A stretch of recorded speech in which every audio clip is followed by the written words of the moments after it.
Alrighty, so our fresh start on Koheles. Whoa, What? there's a massive missing here. Ibn Ezra? Yeah. Oh yes, that is one of his 10 essays. I think it's 10. That's the one on Tefillah. That's one where he criticizes the Paitanim. Yeah, I've seen it. Yeah. You should do that as a Yemen Diomo. Yeah, this is a good year to do it too, right? Yeah. Okay, so we did the basic approach last time, which I get from Pasuk 2 and 3, but let's just go over it again just to set up, and then we'll go through as far as we go. Ben David Melch Yerushalayim. I see no problem with Mitzvah's David there, and I also think it's just introductory, but like I thought his explanation was good. So the first thing I mentioned it last time, but let me just specify what I mean by hevel here, right? So I'm learning hevel as futile or pointless, okay? And the definition of pointless is that it doesn't achieve what you hope it achieves, okay? It doesn't achieve what you expect or what you hope it achieves. And like we said last time with the whole inaugural instantiation thing, the terms are intentionally not defined, okay? It's just, Koheles is expressing everything is pointless, everything is totally pointless. Okay, so then we get to the third pasuk. Ma yisron la'adam l'chol amalo she'amol takas hashemesh. What gain is there? Yeah. Just to clarify. Sure. The not coming associated with something being worthless is that you should not do it. License to study. Not meaning of something being worthless or pointless. Point. I don't know if there's a difference, Yeah, but yeah. I mean, I guess yeah. The nafkamina is a good question.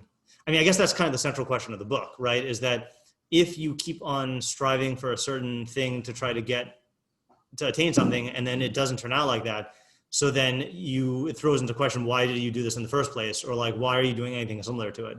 Right. You know, so that is the implication. And yet we find ourselves pursuing these things over and over and over again. Yeah. But I guess that would be the logical implication. But again, you see people don't do that, right? Like they get into a relationship and seek love and think that's going to make them happy. And then like, the excitement wears off, and then they fall into the trap again, you know, or like with money or with a new object, or, you know, so yeah. Okay, so then ma yisron adam so yisron is, I'm defining it in the most general way possible, more, okay, and what it refers to is just that thing that you're trying to get, that expectation that you're trying to get, which you fail to get. And that's my thesis of Koheles, is that when you strive for that yisron, which again, the book is going to have to we're going to have to develop our understanding of it as we go through. When you fail to achieve that, then you feel that everything is hevel. Okay. Yeah. All right. So that's what we said last time. Okay. Yeah. Speaking of hevel, can I turn the AC? I was going to ask you to do that. Yeah. It's a little humid.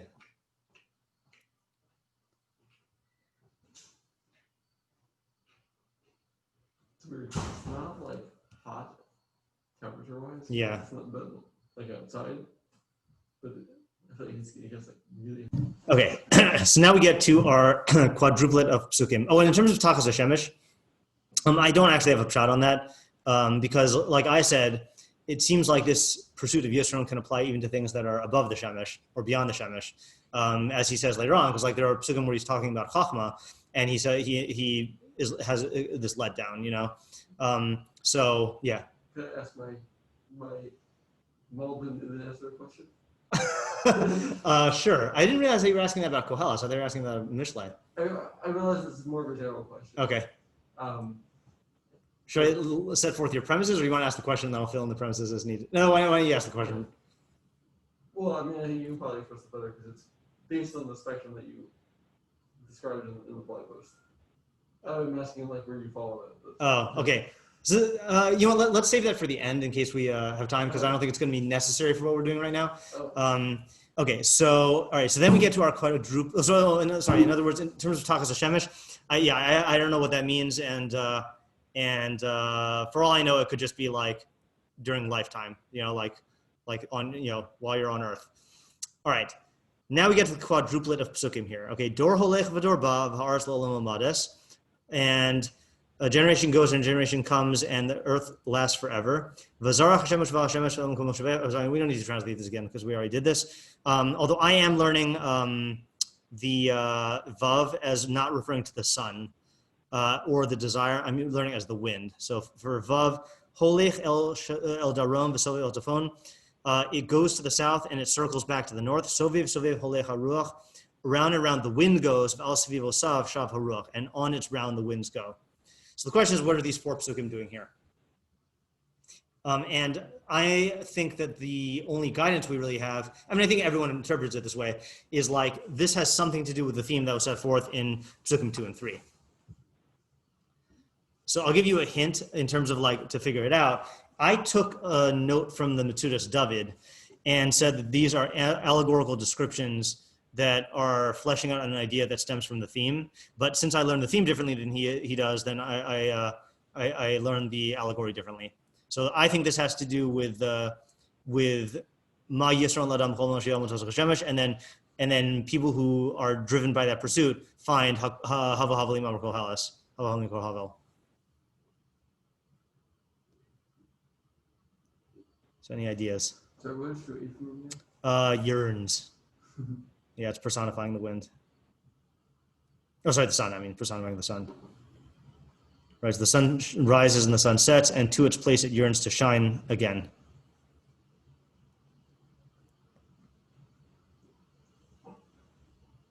I mean, in like very basic, maybe like thoughts. Yeah. The door holdeth the door God hearts of the old modest is that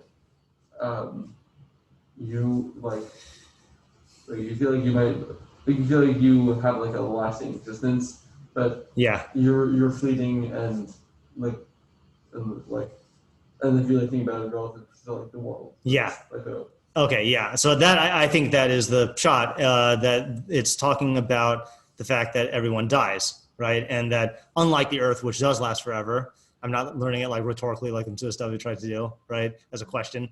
But the Earth lasts forever, and we just everyone you know is just going to die, right, including yourself. Yeah. So then that's definitely the emphasis, and the question though is, what does that have to do with the theme?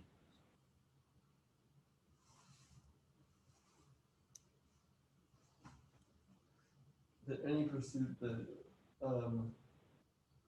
entity doesn't have any pursuit that has a goal of making a change in the world is going to be fleeting because everyone's gonna die. Yeah. Okay. Yeah. I think that's the point. Okay. So the point is that I think the biggest cause of people feeling hakol havel is the fact that that they're going to die, either that they're going to die eventually, or that death could interrupt them at any moment. So no matter what I achieve or accomplish or like, you know, am enjoying, it's going to end because eventually then I'm going to die, or I'm going to die in the midst of it.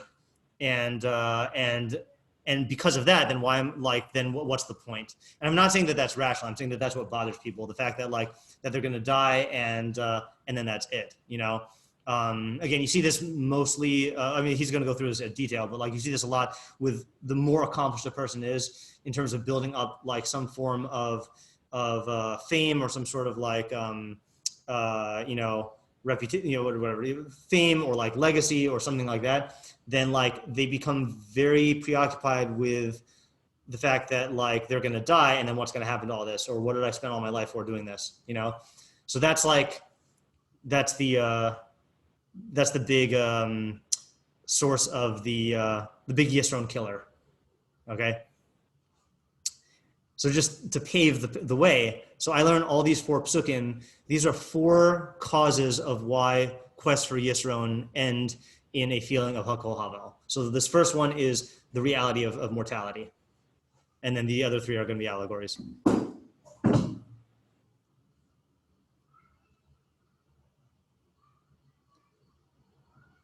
we moving on to the next question?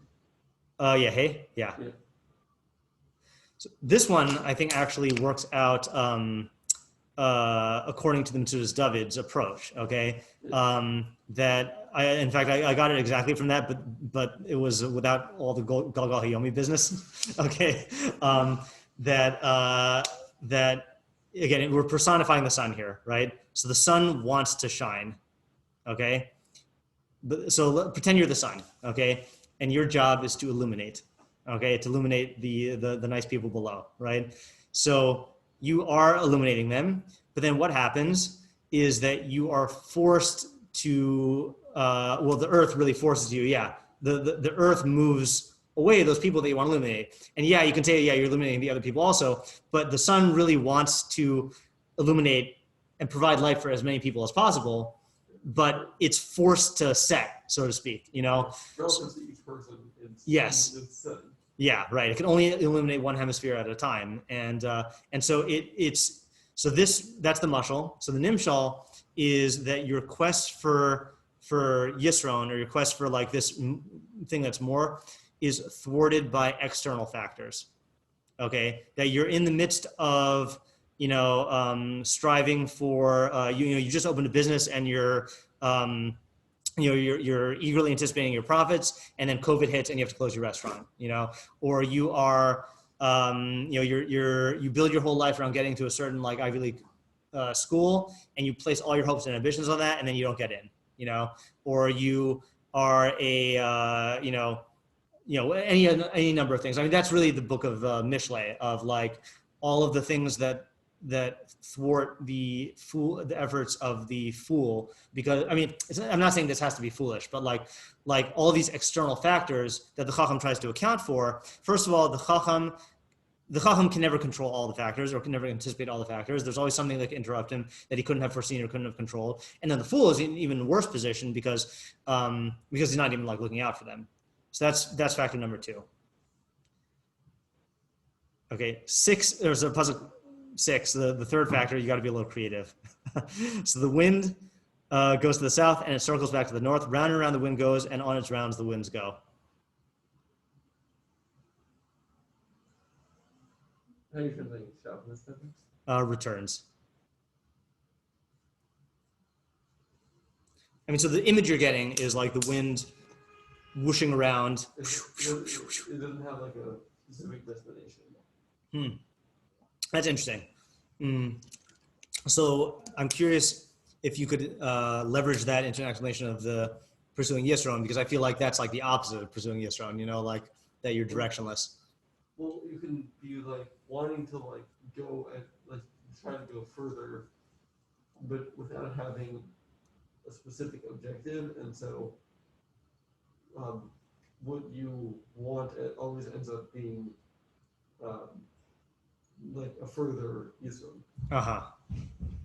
I'm still missing the point about not having what kind of objective do you have? What kind of objective do you not have? Let's say you want money. Yeah. So you don't have a specific goal of Okay. what you're trying to do with that, with like your like. It's not like you want money for a specific thing. Yeah. And so you pursue, let's say, a raise, and then you get it, but then like that's not retroactively becomes not the goal you were looking for. So you go back to trying to get another raise or like a promotion. Yeah. Okay. Yeah. So I think I have an example of this. Hold on. I'm just trying to look in my Koheles memes folder. Actually, I think this is an example of what you're talking about. Hold on. Let me see if I can find it. If not, I'll just describe it. Oh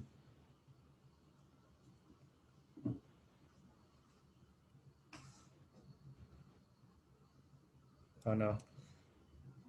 Just one second. Hold on. Just open these pictures to large icons. See if I can spot it. Is that a different mask? Is what? Is that a different mask? A different mask? Yeah. I have worn it before, but it was different than the one I was wearing today.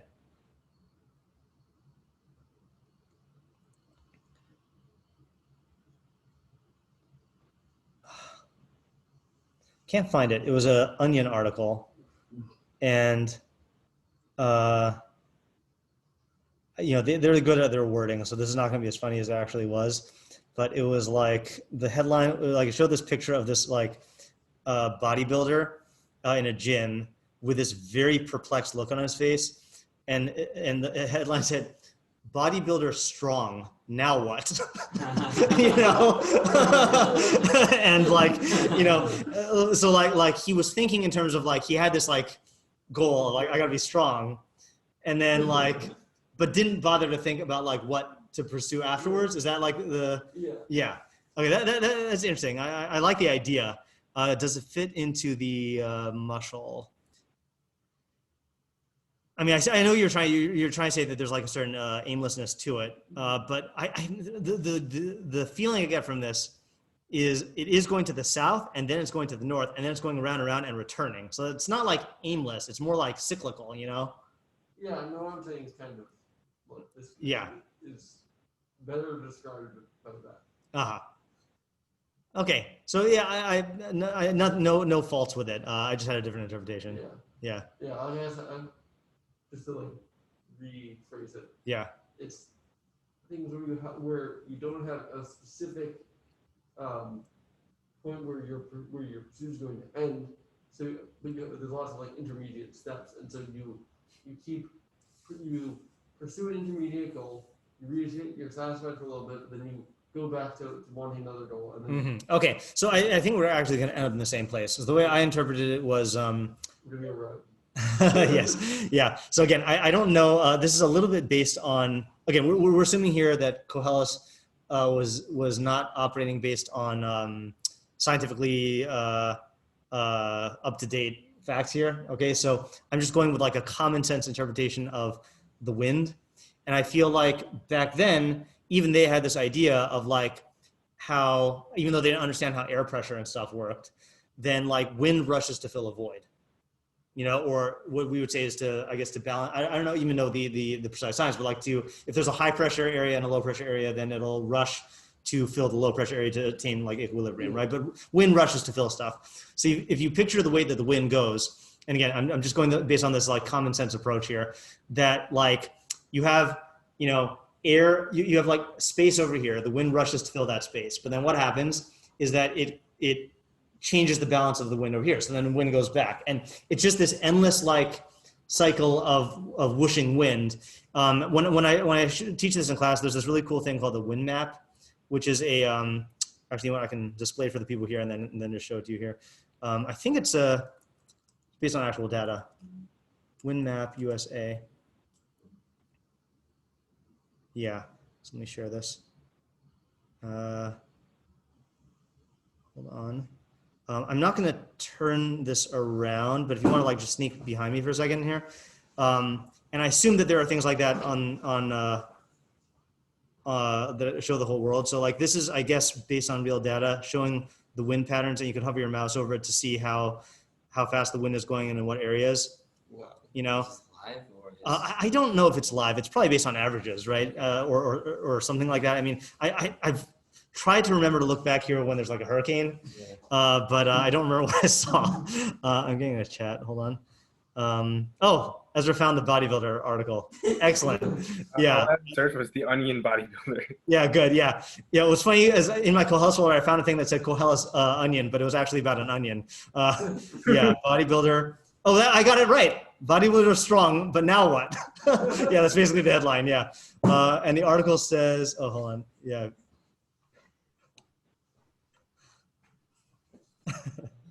Yeah. Article reads, staring wistfully in the mirror as he flexed his tan, oversized muscles, local bodybuilder Jai Dragovich told reporters Monday that ever since he became sufficiently strong, he couldn't help but wonder, now what? I've been so busy finding out how much weight I could lift that I never paused to ask if this is what I should be doing with my life. Said Dragovich, who added that even though he'd recently hit his target weight of 260 pounds and was down to 2% body fat, he wasn't sure what to do with it all now or what to use it for. Do I just keep lifting heavier and heavier things? Do I use my strength to murder someone? God, I look so scary now. I guess I'm just locked into this never-ending cycle of weightlifting until I eventually die. At press time, Dragovich had reportedly wiped off his body oil and left his home, telling sources there must be more to life than just building muscle, and and damn it, he was going to find it. Yeah, wow. yeah. So that very, very Koheles, right? Yeah. So the muscle here is so we had death is something that kills your pursuit of estrone. either death or the fear of death, the potential or the knowledge that you're going to die. That's the pasuk 4. Pasuk 5 is external things thwarting your pursuit of Yisron, and then 3 is intrinsically unfulfillable goals. So this actually fits right into that. Is I want to be strong. I want to be rich. I want to be beautiful. I want to be wise. That there's no, either people don't define at what point they're going to reach that goal, or they define it and then they get there and then the goalposts move, you know? So that's another reason why they keep on feeling like they're never achieving their goals, because the goals are intrinsically unachievable and they just keep receding as much as they go, you know? And, yeah. I think we're same. Yeah, it gets to the same point. Yeah, it gets to the same area. And then the last one I also took from the Metzudas David, which is the waters going to the sea and the sea isn't filled. He said that it's not filled because the waters themselves go back. I mean, this is what the puzzle says. The waters themselves go back to their original source and then keep on, flowing. You know, so that is that there are things that people pursue which are self-defeating quests for Yisron. So they self-sabotage. You know that. For example, the person who let's say the people who are obsessed with their being liked by everybody, and they keep on changing themselves in order to be favorable to this group and to that group, but then that itself makes them unfavorable to another group, you know? Or let's say the people like the models who are constantly like getting plastic surgery, and then that itself ends up making them disfigure, or not disfigure, but like ugly, you know? Or the parents who want to create the perfect child through their parenting, so they're very overbearing, and then that makes their child rebellious and not wanting to listen, you know? So you yourself thwart your own goals. So those are the 4 things, right? So your quest for Yisron fail because you die or know you're gonna die, because external things get in the way and prevent you from fulfilling your goals, because the goals are intrinsically unfulfillable, or because you thwart your own goals. You get in the way. Yeah. Okay? Yeah. And this is, by the way, this is what I meant when I said that my approach was inspired by the Metzudas David, but it's not the Metzudas David's approach. Like, I got this whole move from him. I wouldn't have said that this is allegory for like people, you know? I would have just like tried to figure out what it means. Okay, so then we get to the next trio, the next duo. Yeah, Ches and Tes. So all of these things are wearying, or all words are wearying, or all matters are wearying. No person can speak, no eye can be satisfied with seeing, and no ear can be filled with hearing. So what's that all about? Oh, sorry, it's not even Ches and Tes. Ches is its own thing.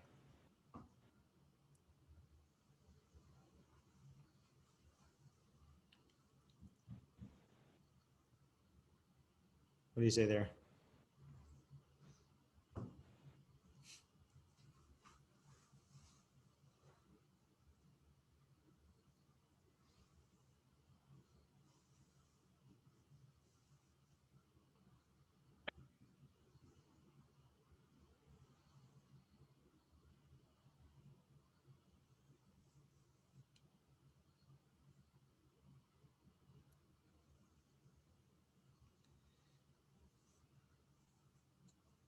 I mean, what's the general thrust of the pasuk? Forgetting the theory of the sefer right now. The lack of being able to like be like full or complete in speech or seeing or hearing. Exactly, right? So there's like there's a certain inexhaustibility or infinite number of things to be spoken about, seen, or heard.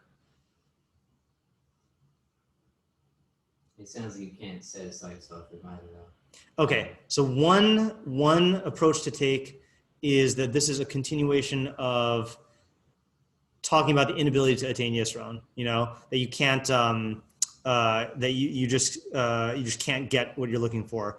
And according to that approach, the question would be, what new insight or elements is it saying by using like the, you know, these specific sense things, right? Like sense, like a speech and seeing and hearing. Yeah. I took a different approach. Yeah. Or would you say that the pasuk is talking about the frustration caused by the process of continuing to get more and more. Okay. You meaning the frustration caused by like the repeated failures to get this? Yeah. Yeah, that's possible. Certainly for the first part, right? Kol dvarim yigi'im. Yigia is like exhaustion, or weariness, So that's definitely possible.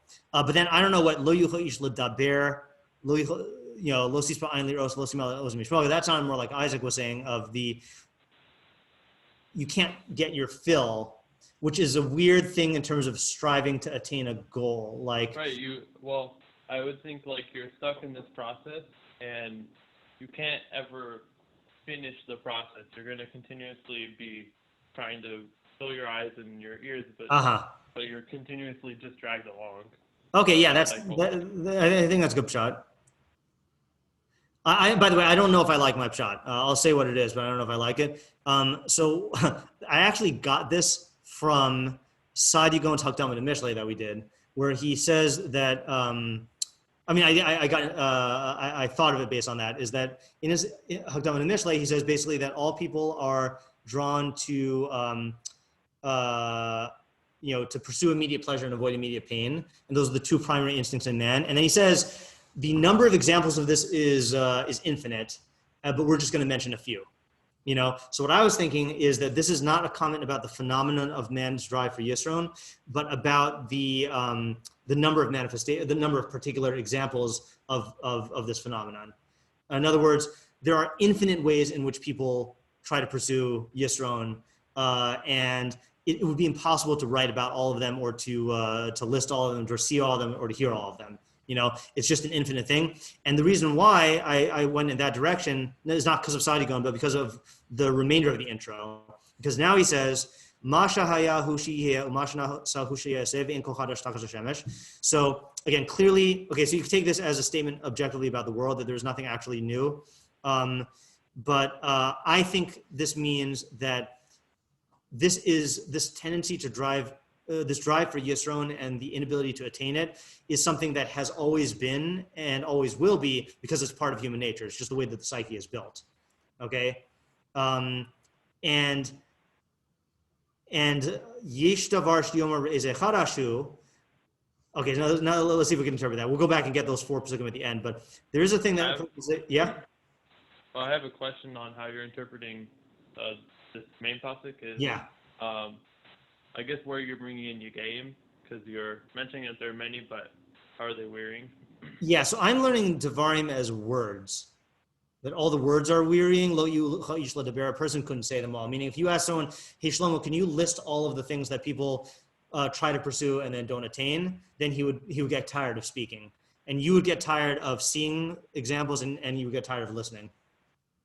Okay, I see. Yeah. So yeah, I am learning as words or statements. Okay, so then what about Yesh davar she'omer zeh chadashu kvar haya la'olamim asher haya milefneinu? So again, if those who learn Mishlei that it's about the nature of the world, then you're saying that, like Ibn Ezra, that's saying that like there is something that you think is new, but it has already existed in some form. Yeah. It's going back. Sure. So the way you're reading the pasuk is Kol Devarim Yigayim Lo Yuchel Ish Ledaber. Every all the words are all the examples are wearying. You wouldn't be able to say all of the examples. Yeah. And then Lo Sishba Ayin Liros. Sisba, I keep making that mistake in my head. Yeah. Lo Sisba Ayin Liros. Lo Sima Ozim Yishma is kind of like a separate statement about it. Yeah, I mean, I think it's saying the same thing though, yeah. but yeah, it is, yeah, and that is how I'm reading it, yeah, and that's also where the asnachta is after on the ledaber, yeah. Okay, so then, so what is this thing that the person's saying it's new? Like, what is that hava mina, and then what is Shlomo Melech's refutation of? No, it's already existed in the ages before us.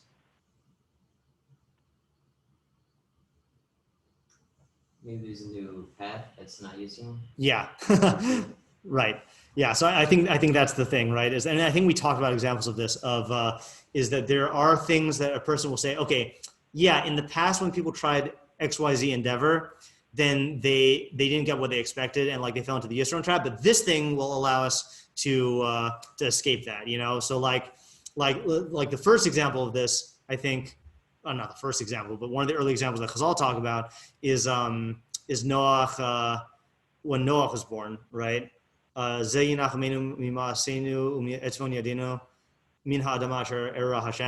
Right, that his dad said he's going to call him Noach because this guy will bring us relief from the action of our hands and the affliction from the earth that Hashem cursed. And Chazal say that Noach invented the plow, you know? So that was like, okay, once we have the plow, that's going to end all of our frustrations that have to do with working.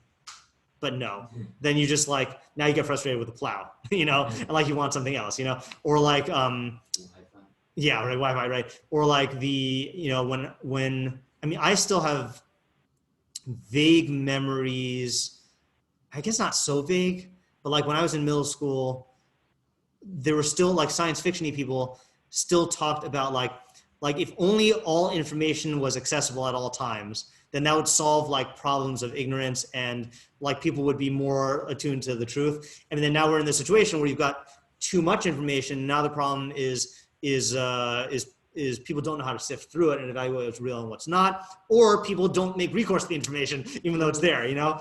So like, you know, or people thinking that like, if, you know, there's this fantasy that people have, you know, there's like these scientists, I guess mostly geneticists, who are trying to work on like immortality, right?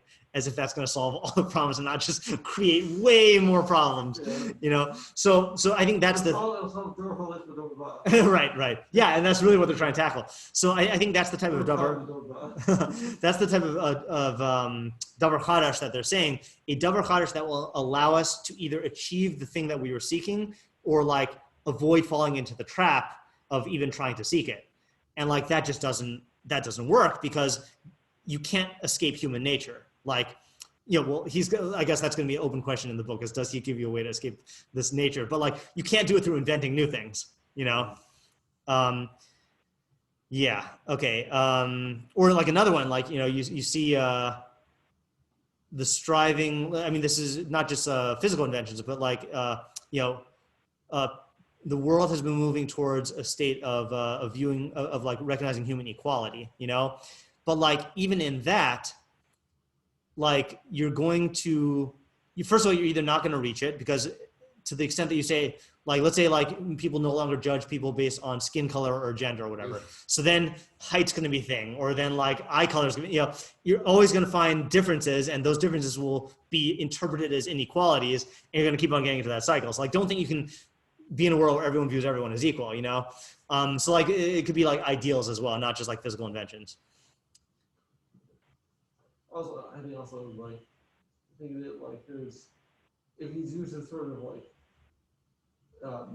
type of like the discovery like a type of action, then you'll be able to tap into like you'll be able to like remove the psychological frustrations and impediments that like hold you back, and then you'll be able to be happy. Like I'd say, like, yeah. I'm thinking that like if you create like very positive atomic habits yourself, then you'll be able to accomplish anything that you set your mind to. Right. Or like, let's say if you use medication to like regulate your moods, then moods won't be an issue, and like you'll be able to you know, to avoid all the pitfalls of that. Okay, so then the last one is ein zichron larishonim v'gam la'achronim shehiyu lo yihiyeh lahem zikaron im shehiyu la'achrona. There's no memory of the earlier ones, and even of the later ones that will be, there will not be for them a memory with those who are at a later time.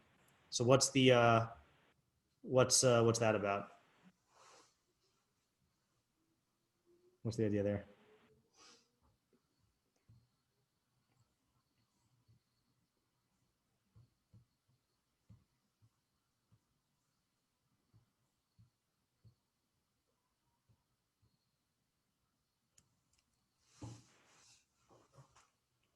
Sorry, repeat that part. Yeah, the puzzle. Sorry, hold on a second, Jacob. There's no memory of the earlier ones, and And also the later ones that will be, there will not be for them a memory with those who are at a later time. Yeah, what were you saying, Yaakov? It sounds like it's talking against legacy in some form. Interesting. Meaning that the legacies don't work, like, yeah, because it's not. There's no, not you don't actually changing. remember them. Yeah. It's an interesting thought. It's true. I think the reason why I have a prejudice against that interpretation is because I feel like that's a particular, and it's one that he goes into later on in the first parak. So like in my mind, like that's where he deals with it. Right. I don't think it's a bad interpretation, in a vacuum. Yeah, I was actually also thinking the same thing. Yeah. It seems like he's been talking about like General things, yeah. Categories or principles. Yeah. So I think this is connected to the previous pasuk, that he's saying that in every generation, people think that something is new that's going to help them to solve their Yisron problems, and then it doesn't. Okay, well, if that's true, so then why don't we learn our lesson? Because people don't remember what the earlier generations went through. They don't remember that the earlier generations fell into that exact same trap. Okay, so when I was teaching this last year, I found a bunch of examples. So I'm just going to read what I have on the PowerPoint here. You forgot them. Yeah. So modern complaint. Okay. The kids text too much. They're never going to learn how to speak to each other like real people, and they'll destroy the English language in the process. If only we put a stop to this epidemic, then we'd solve many of the social problems of the generation. Right? That's a complaint that people have, right? So then I found this excerpt from, this is a general dictionary of the English language in 1780. Okay. And here's the quote from the dictionary. The total neglect of this art of speaking has been the product of the worst consequences. In the conduct of all affairs, ecclesiastical and civil, in church and parliament, courts of justice, the wretched state of elocution is apparent to persons of any discernment and taste. If something is not done to stop this growing evil, English is likely to become a mere jargon, which everyone may pronounce as he pleases. Okay, so they were bemoaning like their version of like the kids are involved in this like texting speak and like we're going to destroy the English language. And it's the exact same emotion, it's just different particular. But here's another one. Modern complaint, TV shows and movies feature such inappropriate romantic and sexual content that it's corrupting our youth. If only we could eliminate such shows, then our society would be in far better shape from a moral standpoint. So here's an excerpt from Memoirs of Bloomsgrove Family from 1790 by Reverend Enos Hitchcock. Okay, he says, the free access which many young people have to romances, novels, and plays has poisoned the mind and corrupted the morals of many a promising youth and prevented others from improving their minds in useful knowledge. Parents take care to feed their children with wholesome diet, and yet how unconcerned about the provision for the mind, whether they are furnished with salutary food or with trash, chaff, or poison. And then this last one's my favorite one. Okay. Kids these days waste all their time playing pointless video games like Fortnite and Minecraft. Sure, they say these games exercise the mind, but they really just corrupt the mind and encourage unhealthy living. Kids need to stop playing video games and go outside. Okay, this now article from Scientific American, 1859, an article about chess. A pernicious excitement to learn and play chess has spread all over the country, and numerous clubs for practicing this game have been formed in cities and villages. Chess is a mere amusement of a very inferior character, which robs the mind of valuable time that might be devoted to nobler acquirements, while it affords no benefit whatever to the body. Chess has acquired a high reputation as being a means to discipline the mind, but persons engaged in sedentary occupations should never practice this cheerless game. They require outdoor exercises, not this sort of mental gladiatorship.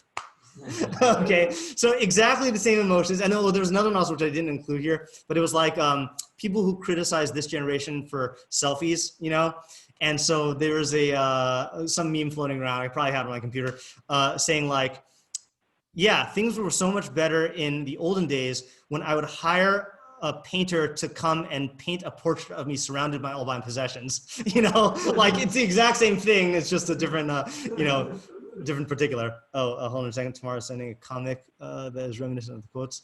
XKCD. Hold on, let me share it on the thing. On the screen.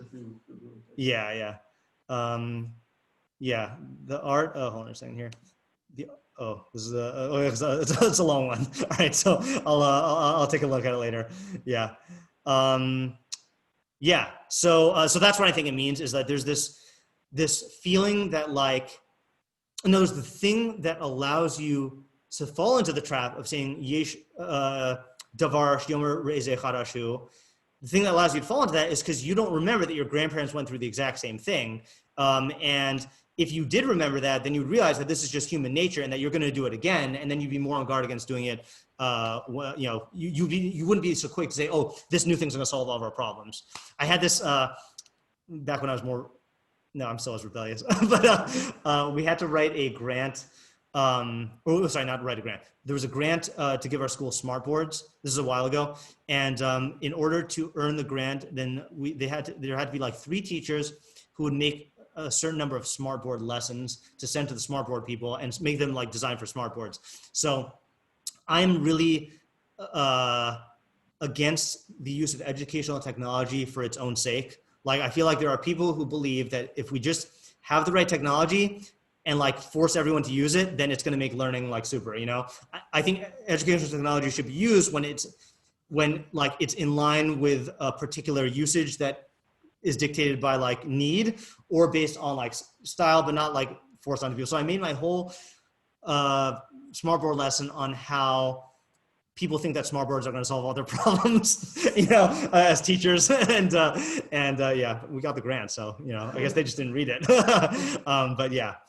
So they're like, well, like this is something that we want to provide technology to help them. Yeah. Okay, so that's the intro to Koheles according to my approach. So any questions on that? And if not, we can just do the shot of the next part. But I'm fine. And again, because this is an intro, like he has to now spell out. So the next part of Koheles is going to be how he arrived at these conclusions. Okay. And we're learning the first 3 sticks in the same way, right? Yeah. The same way that I said in the beginning. Yeah. So, Havel, and Havel, is that the same way as the No, not at all. No, futility.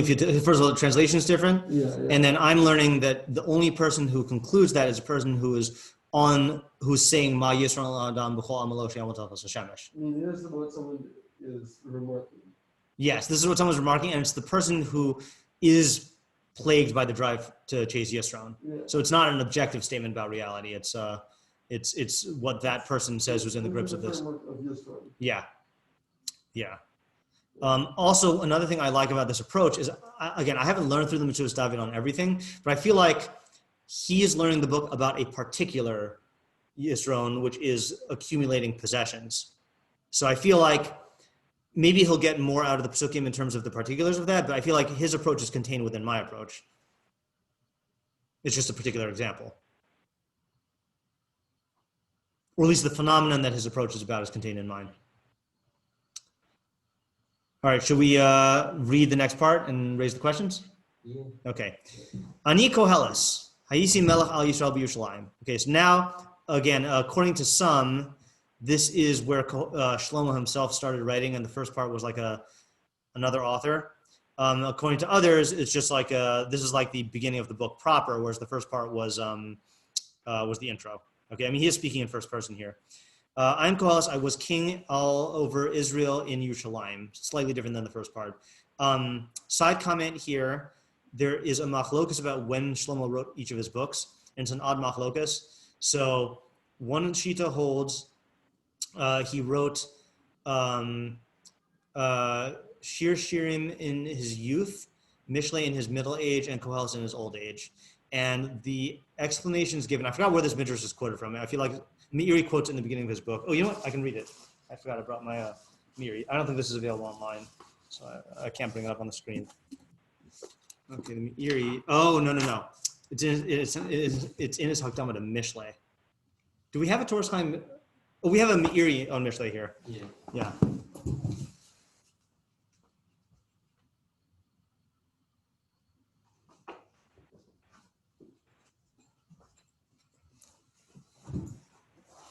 I think I can find it easily.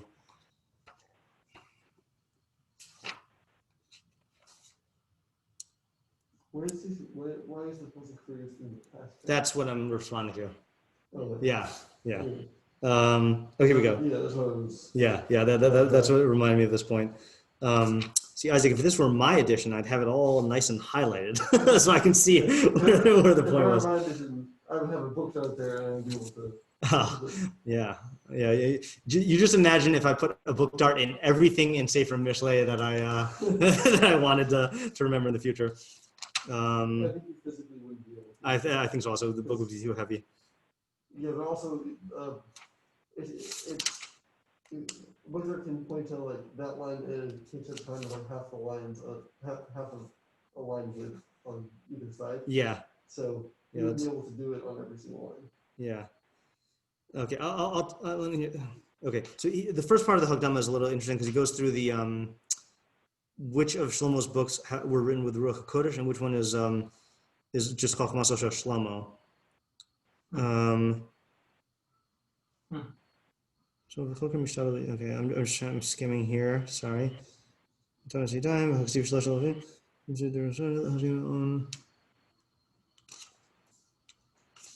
Maybe I can just summarize it. Oh, here we go. Found it. All right. I'm going to read a little bit back. I don't know where it starts. Okay. Nimses od machlokes. Shnia b'sefer Shlomo b'hadrakas ma'alasam uvizman chiburam. So there's another machlokas about the books of Shlomo about the level, like their level, the level of their virtue. I don't know how to say hadragas ma'alasam, and the time of their composition. Mehem she'amru shir shirim bialduso the Koheles b'zignuso. Okay, which by implication Mishlei is then like in the middle. Mehem behefek, and some of them say the opposite. So apparently this machlokas is in shir shirim rabbah. Okay. And also a Rashi on Bava Basra. All right, fine. Asher nimsa muskam lerubam ulegdolin shebehem hu hadragas mal ashir shrim al kulam. So they all agree that I don't know what he means by lerubam and legdolim shebehem, that shir shrim is the highest level. Okay, yeah. And he quoted earlier, like if shir shim is like the Kodesh HaKodashim, in terms of shir and kedusha. All right, the shehu al kol panim chubar be'es hazikna achar shololos kol koach chomarim mimenu. So one opinion says that he wrote it at the end of his life when all of the physical koach was departed from him. Like they said that the whole world wasn't worthy like the day that Shir Shim was given. Blah blah blah. Goes into that thing. Okay, then I'm trying to see where he states the other shita and explains it. Okay. Isn't there a different sheet also? Yeah, that what? There's Mishlei Koheles Shir Shir. That one I've never heard. Maybe. Okay, that could be. I haven't seen that one. If you find that, let me know. Okay, I thought it was the mirror you said this. I bet it's in here somewhere. I'll just say it though that there's another thing that says that he wrote. Okay, so the way I remember it is Shir Shirim Mishlei then Koheles. So according to that sheet, it's a funny one. The reason it's funny is because youths like love songs. Okay, so that's why he wrote it in his youth, because it's a love song. Mishlei he wrote in his middle ages because Ben Arba'im le no, isn't it le Eitza? No, not le Eitza. It's Chachma? Arba'im? Okay. So maybe he says when you're 40, you start giving advice to people then. Maybe he wasn't quoting that Mishnah. And then in the Koheles in his old age, because when you're old, then you complain about everything and you like your Korei Tagar on everything. You say that's all worthless. And that, according to that shita, that's why it says Hayisi Melech, because he was already on the way out in terms of his Malchus, and like he had already lost control of his Malchus in terms of his wives and such. So that's why it says Hayisi Melech in the past tense. Yeah. And then the other shita says, I think the other shita, and this I can't remember if this is the Meiri or someone else, that Koheles is first because Koheles is talking about like what you should be doing with your life, and it concludes mitzvos and Yiras Elokim. Mishlei is all about developing Yiras Elokim, Yiras Hashem Rishis Das, and then Shir Shirim is like the highest level that you get. So like that's the level of that wouldn't necessarily dictate that that's the order he wrote them in, but that's like saying that that's the order of the books. Yeah. Okay, fine. According to that way, what Yeah. does Hayesi mean? It doesn't explain it according to that way. Yeah. Um, In the previous lifetime. yeah. I mean, I don't know what people say about this Hayesi thing. I mean, I could look really quickly on the Mirkos Gedolos, but you got anything there, Yaakov?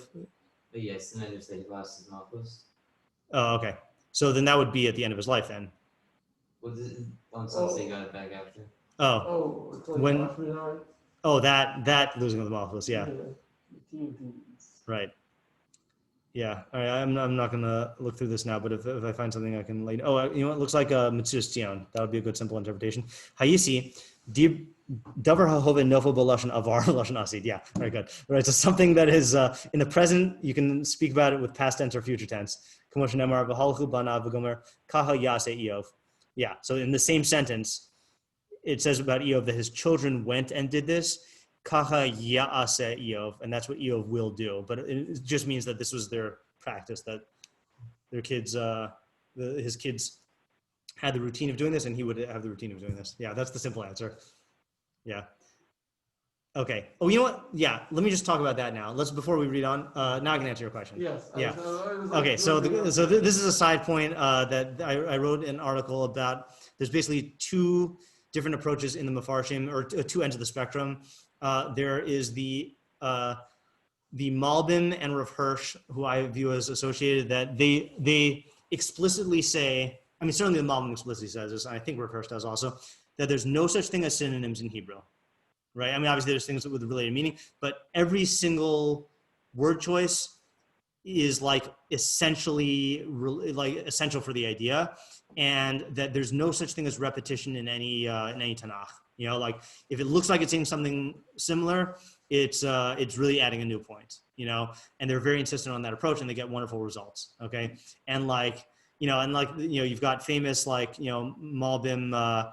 Like I don't think I wrote this in the example in the that article, but my favorite example is like in Megillas Esther, that sometimes it calls her Malka Vashti and sometimes it's Vashti HaMalka. So like he goes through every single one and explains how why the title comes first, why the person comes first, and then on the other side you have people like all the Rishonim, the Ibn Ezra and the Mitsudos, who will be very comfortable saying kafal hadavar b'miloshanos, that is just repeating the same idea in different words, or that the biggest example, which I think I wrote in the article, was the Ibn Ezra and the Sefer Dibros, that he says that Chachamim care about the ideas and they're not bothered by the change of words. So when Moshe was telling over the Sefer Dibros in Devarim, then he didn't care about changing certain words here and there, like lo sachma lo sisave, yeah, right. Because the main thing is the ideas, and they won't be bothered by such things. And so Isaac's question was like, where do I fall out? So my general inclination is towards the Ibn Ezra Metzudas David, but my standard is if you can explain a nuanced phrase in a way that contributes to the main idea, but the main idea doesn't hinge on, then I think it's good to try to do so. So let's say like a question like this, Hayisi. So I probably, if you push comes to shove, if I didn't see them to Tzion, I would just say, yeah, like it means he was king. Like, whatever. Like it's not was, not is, but like if you could find an interpretation that, you don't lose sleep over it, but if you can find an interpretation that like lends an additional nuance to the idea, then Harzim Mishubach. Yeah. All right, good. Let's stop for today because we'll take a 5-minute break and then do whatever we're doing next.